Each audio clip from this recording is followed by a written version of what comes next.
As the Roaring Twenties were drawing to an end, so too was an era of relative prosperity for many Americans. As early as 1926, the construction of new housing had decreased.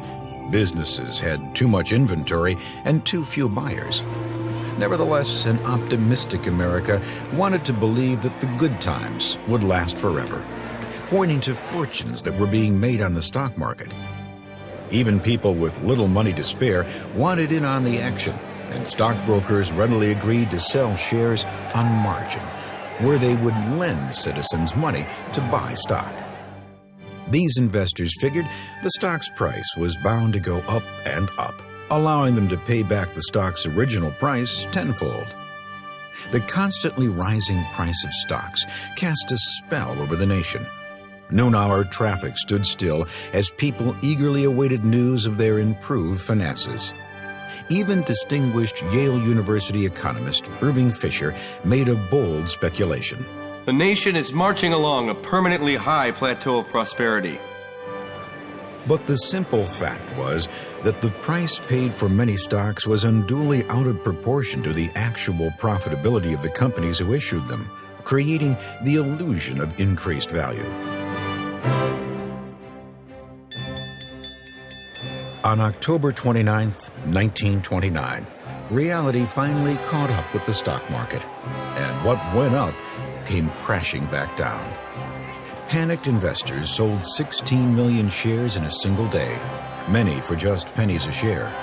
Millions of other stocks went unsold entirely on that afternoon, known as Black Tuesday. In just a matter of hours, the stock prices took such a nosedive that any gains made over the previous year vanished.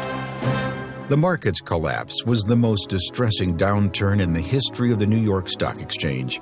So distressing, in fact, a number of investors committed suicide rather than face financial ruin.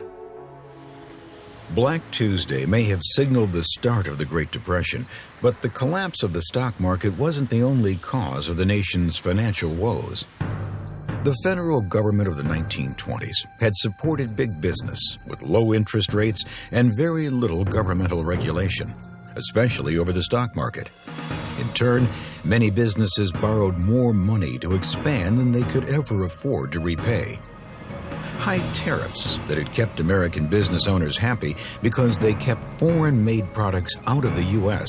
unfortunately meant many European countries were unable and increasingly unwilling to buy American-made products. For instance, Germany was barely able to pay the World War I reparations she owed, and high tariffs like the Hawley-Smoot Tariff Act, passed by Congress in 1930, only made matters worse. The tariff's goal was to protect American farmers and manufacturers, but it backfired. America found itself unable to sell her farm goods and manufactured products abroad. World trade in turn faltered as foreign countries imposed severe tariffs of their own in retaliation. Many key industries were struggling even before Black Tuesday. Throughout the boom times of the Roaring Twenties, agriculture had been in a tailspin. The textile, steel, automobile, and railroad industries were also beginning to feel the pinch. As the unemployment rate increased, most families bought even less. The gap between the handful of wealthy Americans and the rest of the population got even wider. Even though most Americans had not profited from the economic boom of the 1920s, they bought many exciting new products and services during this era of unrestricted credit, living well beyond their means. The banking industry, too, was hard hit.